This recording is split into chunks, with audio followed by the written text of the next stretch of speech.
इसको नोटिस भी किया, मैंने बता भी था।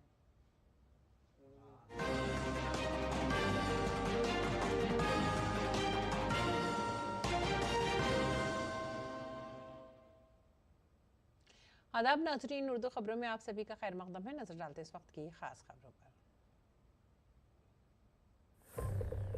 वज़ीर आज़म नरेंद्र मोदी ने पोस्ट बजट वेबिनार से किया खिताब। कहा, मुल्क की इक़्तिसादी कामयाबी के लिए स्टेक होल्डर्स को आना होगा आगे।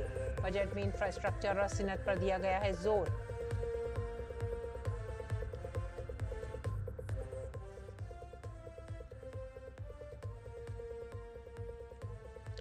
मरकजी काबीना ने उत्तराखंड में सोनप्रयाग से केदारनाथ और गोविंद घाट से हेमकुंड साहिब जी तक रोपवे प्रोजेक्ट को दी मंजूरी। काबीना ने मवेशियों के अमराज और उनकी रोकथाम के प्रोग्राम में तरमीम को भी दी मंजूरी। उत्तर प्रदेश के वज़ीर आला योगी आदित्यनाथ ने महाकुंभ पर सवाल उठाने वालों पर किया तंज। कहा, लोगों की बड़ी तादाद ने वहां पहुंचकर इंतजामात पर तनकीद करने वालों को दिया मुंहतोड़ जवाब।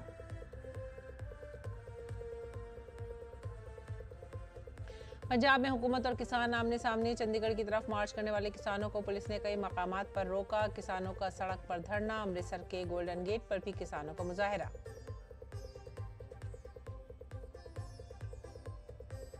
समाजवादी पार्टी के एमएलए अबू आजमी महाराष्ट्र असेंबली के रवा बजट इजलास से मुअत्तल। औरंगजेब पर दिया था मुतनाज़ा बयान।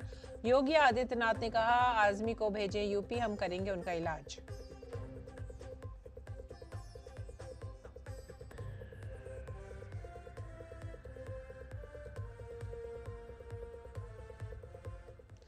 खबरें अब तफसील से। वज़ीर आज़म नरेंद्र मोदी ने रोजगार के मौजू पर पोस्ट बजट वेबिनार से खिताब किया। लोगों, मईशत और इख्तरा में सरमायाकारी के मौजू पर हससदारों की एक बड़ी तादाद वेबिनार में शामिल हुए। वेबिनार में 29 सेशन में तकरीबन 100 पैनलिस्ट और 25,000 से ज़्यादा शुरा शरीक हैं।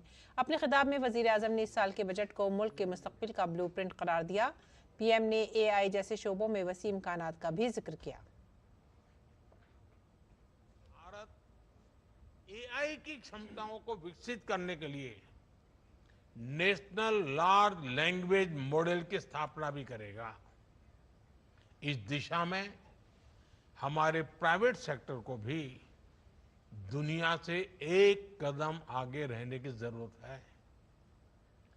एक रिलायबल, सेफ और डेमोक्रेटिक देश जो AI में इकोनॉमिकल सॉल्यूशंस दे सके, विश्व को उसका इंतजार है। आप इस सेक्टर में अभी जितना इन्वेस्ट करेंगे, भविष्य में उतना ही एडवांटेज आपको मिलेगा। वज़ीर आज़म ने कहा कि तालीम, सलाहियत साजी और सेहत सरमायाकारी के विजन के 3 सतून हैं। वज़ीर आज़म ने कहा कि आज मुल्क के तालीमी इकोसिस्टम में कई दहाइयों के बाद बड़ी तब्दीलियां आ रही हैं।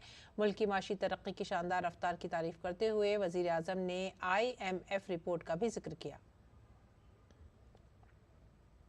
इस रिपोर्ट के मुताबिक 2015 से 2025 के बीच, 2015 से 2025 के बीच, इन 10 वर्षों में भारत की इकोनॉमी ने 66% की, यानी 66% की ग्रोथ दर्ज की है।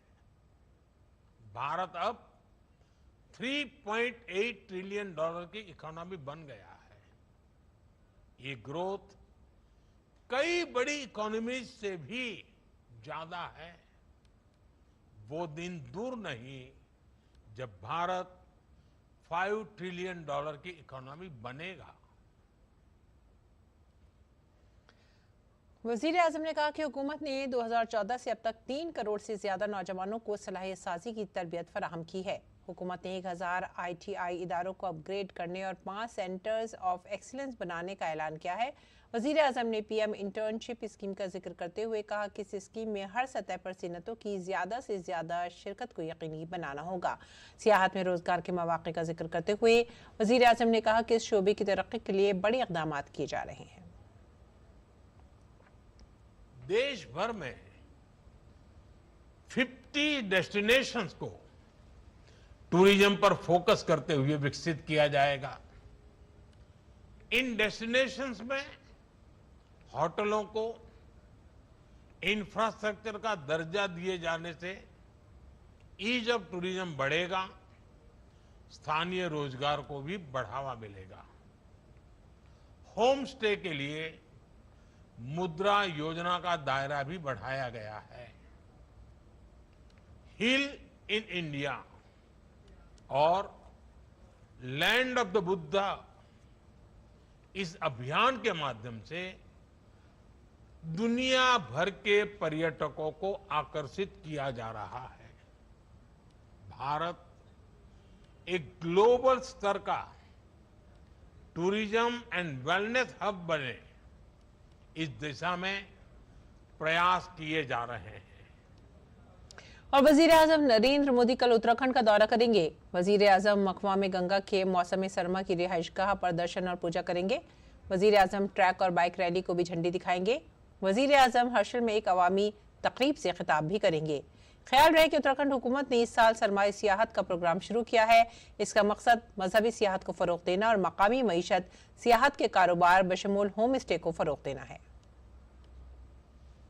मरकजी वजीर अश्विनी वैष्णव ने आज काबीना के फैसलों के बारे में जानकारी दी है। उन्होंने कहा है कि हुकूमत ने मजहबी मकामात केदारनाथ पर 4,081 करोड़ रुपए की लागत से रोपवे बनाने का फैसला किया है। इस रोपवे की तामीर से न सिर्फ यहाँ के लोगों को सहूलत मिलेगी, बल्कि रोपवे की तामीर के बाद 8 से 9 घंटे का सफर कम होकर सिर्फ 36 मिनट का ही रह जाएगा। इसके अलावा मरकजी वजीर ने कहा कि हेमकुंड साहिब के लिए 2,730 करोड़ रुपए की लागत से एक रोपवे बनाने की भी मंजूरी दी गई है। प्रधानमंत्री श्री नरेंद्र मोदी जी ने हमेशा एक नई सोच अपने को दी है, विरासत भी विकास भी। हम अपनी विरासत पे गौरव करें और साथ ही साथ उसको मॉडर्न टाइम्स के हिसाब से डेवलप करने का भी प्रयास करें। इसमें पहला प्रोजेक्ट जो आज अप्रूव हुआ है वो है केदारनाथ रोपवे। 4 धाम में बहुत ही महत्वपूर्ण धाम है केदारनाथ धाम। यहाँ एक 12.9 किलोमीटर का रोपवे बनाने का आज फैसला लिया गया है। करीब 4,081 करोड़ 4,081 करोड़ रुपीस का ये प्रोजेक्ट होगा। और जो 12 ज्योतिर्लिंग में से एक ज्योतिर्लिंग केदारनाथ जी है, वहाँ पर जितने श्रद्धालु भक्त जाते हैं उनके लिए 4 धाम की इस यात्रा में एक बहुत बड़ा माइलस्टोन ये प्रोजेक्ट बनेगा। जो बड़ा फायदा होगा वो ये होगा कि जो आज 8 से 9 घंटे की जर्नी है वो 36 मिनट्स की जर्नी हो जाएगी। दूसरा प्रोजेक्ट इसी कड़ी में है, विरासत भी विकास भी का हेमकुंड साहिब का रोपवे। हेमकुंड साहिब की जो बहुत बड़ी एक महत्वपूर्ण स्थान है हमारी संस्कृति में, वहाँ पे माना जाता है कि हमारे सिखों के 10वें गुरु गोविंद सिंह जी ने वहाँ पे तपस्या की थी। जैसा केदारनाथ जी में लगता है कि बहुत लोगों को जाने में सुविधा होगी, यहाँ पर हेमकुंड साहिब में भी जाने को लोगों को बहुत सुविधा होगी। इस दौरान काबीना ने मवेशियों के इमराज और उनकी रोकथाम प्रोग्राम में तरमीम की भी मंजूरी दी है। मरकजी वजीर ने कहा कि इस स्कीम के 3 अज्जा हैं। स्कीम का तखमीना 2 सालों के लिए 3,880 करोड़ रुपए है, यानी 2024-25 और 2025-26, जिसमें अच्छे मेयार और सस्ती जेनरिक वेटरनरी दवाइयों की फरोख्त की हौसला अफजाई के लिए 75 करोड़ रुपए की फराहमी भी शामिल है। किसानों के लिए माननीय प्रधानमंत्री जी हमेशा प्रतिबद्ध है और आपने देखा है सीरीज ऑफ डिसीजंस लिए गए हैं, एक के बाद एक फैसले लिए गए जिससे कि किसानों के जीवन में बड़ा सुधार आए। एक फैसला लिया गया है लाइव स्टॉक की हेल्थ से रिलेटेड। ये 3,880 करोड़ का जो प्रोग्राम है, ये प्रोग्राम 4 मेजर डिजीजेस FMD और ब्रुसेलोसिस, इसके अलावा 2 और डिजीज होते हैं, वो चारों इसमें कवर्ड है। और इन चारों से कैसे देश में लाइव स्टॉक को किस तरह से एक मेजर उनकी हेल्थ में इंप्रूवमेंट आए, वो इस प्रोग्राम का एम है। इसका जो मेजर थ्रस्ट रहेगा वो वैक्सीनेशन प्रोग्राम के थ्रू रहेगा। जेनेरिक मेडिसिन, जो हाई क्वालिटी की जेनेरिक मेडिसिन हैं, जैसा प्रधानमंत्री जन औषधि योजना है, वैसा ही इसमें पशु औषधि योजना बनाई गई है, जिससे कि क्वालिटी जेनेरिक मेडिसिन दिए जा सके और उनके डिस्ट्रीब्यूशन के लिए जो किसान समृद्धि केंद्र बने और जो कोऑपरेटिव सोसाइटीज हैं उनके जरिए से उनके माध्यम से पशु औषधि का वितरण डिस्ट्रीब्यूशन किया जाएगा। आगे बढ़ेंगे अगली खबर की तरफ। उत्तर प्रदेश कानून साज काउंसिल में बजट इजलास पर बहस के दौरान वजीर आला योगी आदित्यनाथ ने कहा कि महाकुंभ का इनेकाद पूरी दुनिया में बहस का मौजू बन रहा है। तवील अरसे तक महाकुंभ का इनेकाद दुनिया के लोगों को अपनी तरफ मुतवज्जा करता रहेगा। महाकुंभ प्रयागराज आज उत्तर प्रदेश ही नहीं बल्कि देश और दुनिया के हर उस व्यक्ति की मनोमस्तिष्क में छाता हुआ दिखाई दिया है जो अपने आप में दुनिया की एक यूनिक इवेंट बनकर के लंबे समय तक दुनिया को अपनी ओर आकर्षित करेगा। योगी आदित्यनाथ ने ऐवान में महाकुंभ के इनेकाद पर सवाल उठाने वालों पर भी तनकीद की। उन्होंने कहा कि जो लोग महाकुंभ के इनेकाद के दौरान छोटे छोटे वाकयात पर सवाल उठाते थे और निजाम को कोस रहे थे, ऐसे लोगों को आवाम ने बड़ी तादाद में वहां पहुंचकर जवाब दिया। जो लोग कभी पॉल्यूशन को लेकर के, कभी व्यवस्था को लेकर के, कभी किसी अन्य झूठी खबर को लेकर के तमाम प्रकार से इस महाकुंभ के आयोजन को किसी न किसी प्रकार से हतोत्साहित करना चाहते थे, लेकिन उन सब निंदकों को मुंहतोड़ जवाब देने के लिए जनता जनार्दन प्रतिकार के रूप में भी वहां पर उपस्थित होती हुई दिखाई दी। उन्होंने कहा कि नहीं, हम सब एक हैं, ताकि दुनिया जान ले कि समस्त हिंदू समाज एक है। अगली खबर पंजाब से। पंजाब में हुकूमत और किसान आमने सामने हैं। दोनों के दरमियान जबरदस्त तनाजा पैदा हो गया है। कल वजीर आला भगवंत मान के साथ बातचीत की नाकामी और उनके बेहुदा बयान के बाद किसानों के तेवर चढ़े हुए हैं। सुमकेत किसान मोर्चा के बैनर तले कई किसान यूनियन अपने ज़ेरे इल्तवा मुतालबात को लेकर चंडीगढ़ की तरफ बढ़ रही हैं, लेकिन चंडीगढ़ पुलिस ने तमाम दाखिली रास्तों को सील कर दिया है। तमाम सरहदों पर पुलिस एहलकार तैनात हैं और रुकावटें खड़ी कर दी गई हैं। तमाम मकामात पर सख्त चेकिंग की जा रही है। दरअसल किसानों ने आज सुबह अमृतसर के गोल्डन गेट पर जमा होकर एहतजाज किया। खबर यह भी है कि पंजाब पुलिस ने कई मकामात पर किसानों को रोक दिया है और किसान वहीं सड़क पर एहतजाज पर बैठ गए हैं। भारतीय किसान यूनियन के सदर जोगिंदर सिंह ने कल किसानों से अपील की थी कि वह सड़कों, शाहराहों और रेलवे ट्रैक को ब्लॉक ना करें, क्योंकि इससे लोगों को तकलीफ होगी। उन्होंने किसानों को मशवरा दिया कि वो सिक्योरिटी एहलकारों के रोकने पर सड़क के किनारे धरना दें। चंडीगढ़ के जितने भी बॉर्डर्स हमारे लगते हैं वो सारे बॉर्डर्स को हमने वहाँ पर पुलिसकर्मी तैनात किए हैं, बैरिकेडिंग करी है जैसा कि आप देख सकते हैं, और वहाँ पे स्ट्रिक्ट चेकिंग की जा रही है। हमारी पूरी कोशिश है कि रूट डाइवर्जन हो और लोगों को कम से कम इनकन्वीनियंस हो, पर जहाँ जहाँ हमारी चेकिंग की वजह से थोड़ा सा ट्रैफिक जाम होने की हमें अंदेशा है, वहाँ पर हमने ट्रैफिक रूट्स डाइवर्ट करे हैं। रुख करेंगे महाराष्ट्र का। महाराष्ट्र में समाजवादी पार्टी के एमएलए अबू आजमी को उनके मुतनाज़ा रिमार्क्स की वजह से असेंबली के बजट इजलास से मुअत्तल कर दिया गया है। आजमी ने औरंगजेब के बारे में अपने बयान से ऐवान में हलचल मचा दी थी। इस पर पार्लिमानी उमूर के वजीर चंद्रकांत पाटिल ने ऐवान में एक तजवीज़ पेश करते हुए कहा कि अबू आजमी के गैर मुहज़्ज़ब तबसरे से ऐवान का वक़ार मजरूह हुआ है, जिसकी वजह से मौजूदा इजलास के लिए उनकी रुकनियत मुअत्तल करने की तजवीज़ पेश की गई।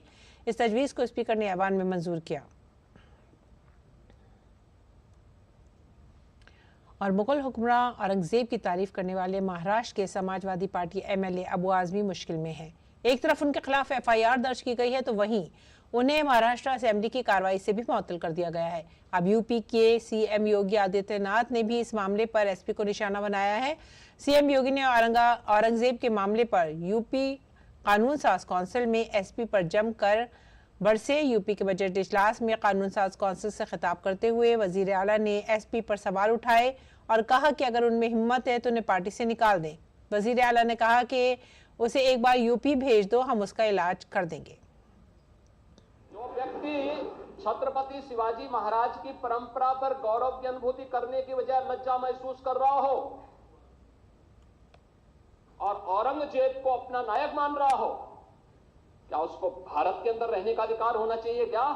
और समाजवादी पार्टी को इसका जवाब देना चाहिए। एक तरफ आप कुंभ को कोसते रहे और दूसरी तरफ औरंगजेब जैसे दुष्ट और क्रूर धर्मांध मंदिरों को तोड़ने वाले व्यक्ति को, भारत की आस्था को निर्ममता के साथ रौंदने का कार्य करने वाले व्यक्ति को महिमा मंडन करते हो।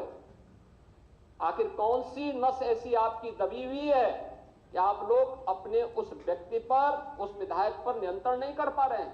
समाजवादी पार्टी को इसका खंडन करना चाहिए और समाजवादी पार्टी को इसको बाहर निकाल देना चाहिए और उसको एक बार यूपी भेज दीजिए, बाकी उपचार हम अपने आप करवा लेंगे।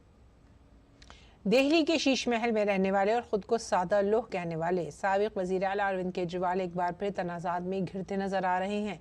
आम आदमी पार्टी के कौमी कन्वीनर अरविंद केजरीवाल विपासना के लिए पंजाब के होशियारपुर पहुंचे, लेकिन उनके काफिले का नज़ारा काबिले दीद था। उनके काफिले में 50 से ज़ायद गाड़ियां शामिल थीं, जिनमें 2 करोड़ रुपए की लैंड क्रूजर भी शामिल थी। इसके अलावा 100 से ज़ायद पुलिस कमांडोज उनके साथ थे। यही नहीं, एम्बुलेंस और फायर ब्रिगेड की गाड़ियां भी शामिल थीं। केजरीवाल के इस दोहरे रवैये को देखकर बीजेपी समेत कई पार्टियां उन पर हमलावर हैं। बीजेपी के तर्जुमान शहजाद पूनावाला ने आपके कन्वीनर अरविंद केजरीवाल को निशाना बनाते हुए कहा है कि अरविंद केजरीवाल 10 दिन के लिए पंजाब में विपासना करने गए हैं। विपासना का मतलब है ज़हनी सुकून और मादियात से दूर रहना, लेकिन केजरीवाल ने विपासना के लिए भी एक पूरा काफिला साथ लिया है। विपासना करने के लिए अरविंद केजरीवाल 10 दिनों के लिए पंजाब गए हैं। विपासना का मकसद होता है एम से मन की शांति लाना और एम से मटीरियलिज्म से दूर रहना, परंतु अरविंद केजरीवाल विपासना जाने के लिए भी 100 कमांडो, लग्जरी गाड़ी, लैंड क्रूजर, डजनों गाड़ियों का काफिला लेकर चलते हैं। मतलब कि मटीरियलिज्म और वीवीआईपी कल्चर से दूर रहने के बदले उसका किस प्रकार से विपासना के समय पर भी प्रदर्शन देखने मिला, और वो भी पंजाब की जनता की गाड़ी कमाई से, जिस पंजाब में अब हम देखते हैं कि किस प्रकार की आर्थिक स्थिति निर्माण हुए जब से अरविंद केजरीवाल आम आदमी पार्टी भगवंत मान की सरकार आई है। यही ट्रांसफॉर्मेशन अरविंद केजरीवाल का हुआ है। स्वराज से शराब तक, अन्ना से लालू तक, हम वीवीआईपी सिक्योरिटी और फैसिलिटी नहीं लेंगे से लेकर आज वीवीआईपी लाल बत्ती मानसिकता दिखाने तक, ये है अरविंद केजरीवाल का असली चेहरा, जिसको दिल्ली की जनता ने नकारा है और पंजाब की जनता भी नकारेगी। अगली खबर, मरकजी वजीर ज्योतिरादित्य सिंधिया ने मोबाइल वर्ल्ड कांग्रेस 2025 में टेलीकॉम सेक्टर में भारत में होने वाली तब्दीली पर बात की। बार्सिलोना, स्पेन में मोबाइल वर्ल्ड कांग्रेस से खिताब करते हुए ज्योतिरादित्य सिंधिया ने भारत में तेजी से 5G शुरू करने के लिए उठाए गए इकदामात, दुनिया में डेटा की सबसे कम कीमत और मकामी 4G 5G स्टेक पर तबादला ख्याल किया। उन्होंने साइबर सिक्योरिटी के लिए संचार साथी पहल के बारे में भी बातचीत की। Is cyber security and consumer protection. We've put in place our Sanchar Sathi, which is our telecom-friendly portal, where close to, according to reports based by consumers, 26 million mobile devices have been blocked, 16 million devices have been successfully traced, and we've blocked almost 86% of all spoofed calls, which is a cause of great harassment to every customer, almost 13 million on a daily basis. संभल जिला अदालत में आज civil जज senior division Aditya Singh की अदालत में इस दरख्वास्त पर समाअत हुई, जिसमें यह दावा किया गया था कि संभल की शाही जामा मस्जिद हरिहर मंदिर है। दर हकीकत 8 अर्जी गुजारों ने 19 नवंबर को अर्जी दाखिल की थी, जिसमें दावा किया गया था कि शाही जामा मस्जिद हरिहर मंदिर है, जिस पर आज समाअत हुई है। अदालत ने आइंदा समाअत के लिए 28 अप्रैल की तारीख मुकर्रर की है। इससे कबल आदित्य सिंह की अदालत में 19 नवंबर, 29 नवंबर और 8 जनवरी को समाअत हुई थी। उत्तराखंड के चमोली जिले में गोविंद घाट और हेमकुंड साहिब को जोड़ने वाला सस्पेंशन मोटर पुल लैंडस्लाइडिंग की वजह से मुनहदिम हो गया है। हादसे पर चमोली के जिला मजिस्ट्रेट संदीप तिवारी ने कहा है कि गोविंद घाट इलाके में आज सुबह चट्टाने खिसकने का वाकया पेश आया, जिसकी वजह से PWD पुल को नुकसान पहुंचा और रास्ता मुनक़ता हो गया है। अभी सफर शुरू नहीं हुआ है, ये मई में शुरू होगा, लेकिन वहाँ पुलना गाँव है जिसकी आबादी 200 से 250 है। इंतजामिया की टीम इंजीनियरों और डॉक्टरों के साथ मौके पर पहुंच गई है। तरजीह यह है कि मकीनों के लिए पैदल चलने का रास्ता बनाया जाए ताकि उन्हें खुराक, सेहत और सैटेलाइट फोन जैसी बुनियादी सहूलियात फराहम की जा सके। वज़ीर आज़म नरेंद्र मोदी ने ओडिशा के साबिक़ वज़ीर आला बीजू पटनायक को उनके यौम पैदाइश पर याद किया। उन्होंने सोशल मीडिया एक्स पर लिखा, बीजू बाबू को उनके यौम पैदाइश पर याद करते हुए हम ओडिशा की तरक्की और लोगों को बाइख्तियार बनाने में उनके ताउन को याद करते हैं। वो जमहूरी नज़रियात के लिए भी गहरा अज़्म रखते थे और इमरजेंसी की शदीद मुखालफत करते थे।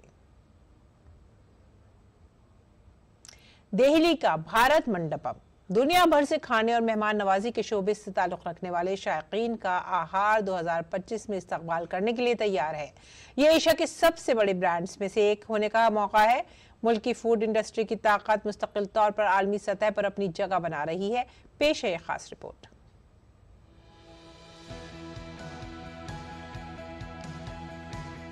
दिल्ली के भारत मंडपम में एशिया के दूसरे और मुल्क के सबसे बड़े बैनुल-अक़वामी फूड एंड हॉस्पिटैलिटी मेले आहार के 39वें एडिशन के लिए दुनिया की बहुत सी बड़ी कंपनियों का इंतजार खत्म हो गया है। आहार मेले से खिताब करते हुए फूड प्रोसेसिंग के वजीर चिराग पासवान ने भारतीय सनत से आलमी सतह के मयार को यकीनी बनाने की जरूरत पर जोर दिया। अभी हम लोग आहार और आहार के ठीक बाद सितंबर में हम लोग वर्ल्ड फूड इंडिया करने जा रहे हैं। मॉफबी ने भी अपने आप को आहार के साथ जोड़ा ही इसी सोच के साथ है कि इवेंचुअली ग्लोबली भारत में दुनिया का सबसे बड़ा वर्ल्ड फूड इवेंट होना चाहिए। रवा हफ्ते मुनाकिद होने वाले इस आलमी प्लेटफॉर्म में 17 ममालिक के 1700 से जायद ताजिर शिरकत कर रहे हैं। प्रोसेस्ड फूड से लेकर खाने के लिए तैयार मकामी मसालों की खुशबू से लेकर बैनुल-अक़वामी बेकिंग ब्रांड्स तक हर चीज एक ही छत के नीचे अपनी मसनूआत और खिदमात की नुमाइश कर रही है।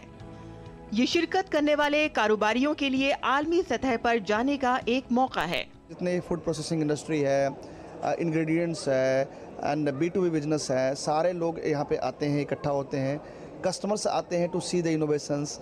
सो आहार से तो देखा जाए तो as a brand, as a business, as a relationship, जो कि इसेंस है B2B बिजनेस का, उसमें एमिनेंस बेनिफिट हो रहा है। आहार से रिलेटेड जो है ना अच्छा फीडबैक आता है। एपीडा हमें गवर्नमेंट अप्रूव लेके काफ़ी प्रोत्साहित करती है और जो है जितनी भी एग्जीबिशंस होती हैं, जैसे आहार का हो गया, इससे रिलेटेड आपका इससे पहले इंडस फूड है या बायोफैक है, तो हर उसमें पार्टिसिपेशन का मौका मिलता है। आज अगर स्पेसिफिकली घी की बात करूँ तो 3200 बिलियन का मार्केट कैप है आज इंडिया का, and we are growing very rapidly. और अगर मैं इंटरनेशनल मार्केट की भी बात करूँ, we are already exporting it to few countries. So जहाँ vegetable ghee was the main source for them. अगर आप खाने पीने के शौकीन हैं या मुतालिका सनतों में अपनी किस्मत आजमाना चाहते हैं, तो भारत का सबसे बड़ा खाने और मेहमान नवाजी का तिजारती शो आपका मुंतसिर है। अजय मिश्रा की रिपोर्ट, DD न्यूज़। और अब नजर डालते हैं कल की खबरों पर। अमेरिकी पार्लियामेंट से खिताब करते हुए सदर डोनाल्ड ट्रंप ने बड़ा ऐलान किया है। उन्होंने कहा है कि भारत और चीन के खिलाफ महसूलात 2 अप्रैल से नाफिज हो जाएंगी। अमेरिकी सदर ने कहा है कि कनाडा, मैक्सिको, भारत और जनूबी कोरिया कई टैरिफ लगाते हैं। ऐसी सूरत हाल में हम 2 अप्रैल से कनाडा, मैक्सिको, चीन और भारत पर टैक्स नाफिज करेंगे। Product in America, however, under the Trump administration, you will pay a tariff, and in some cases, a rather large one. Other countries have used tariffs against us for decades, and now it's our turn to start using them against those other countries. April 2nd, reciprocal tariffs kick in, and whatever they tariff us, other countries, we will tariff them. That's reciprocal, back and forth. अरब रहनुमाओं ने गजा के लिए मिस्र के $53 billion के तामीर नौ के मंसूबे को अपनी मंजूरी दे दी है। ये सदर डोनाल्ड ट्रंप की गजा पर कब्जे और 20 लाख से जायद फ़लस्तीनियों को मुंतकिल करने की तजवीज़ की मुखालफत करता है। इस मंसूबे का ऐलान अरब लीग के सेक्रेटरी जनरल अहमद अबुल गैत ने गुज़िश्ता रोज़ काहिरा में एक हंगामी सरबराह इजलास के बाद किया। उन्होंने जोर देकर कहा कि अरबों का मौक़िफ़ है कि किसी भी नकल मकानी को मुस्तरद किया जाए, चाहे रज़ाकाराना हो या जबरी तौर पर हो। उन्होंने सदर ट्रंप की तजवीज़ का बराह रास्त कोई जिक्र नहीं किया। मिस्र की मेज़बानी में हुए सरबराह इजलास में कतर के अमीर, मुत्तहदा अरब अमीरात के नायब सदर और सऊदी अरब के वज़ीर ख़ारजा ने शिरकत की। एंटोनियो गुतरेस ने भी गजा की तामीर नौ के मंसूबे की पूरी हिमायत की है। इसी के साथ ही आप हमारी पूरी टीम को दीजिए इजाज़त। आदाब।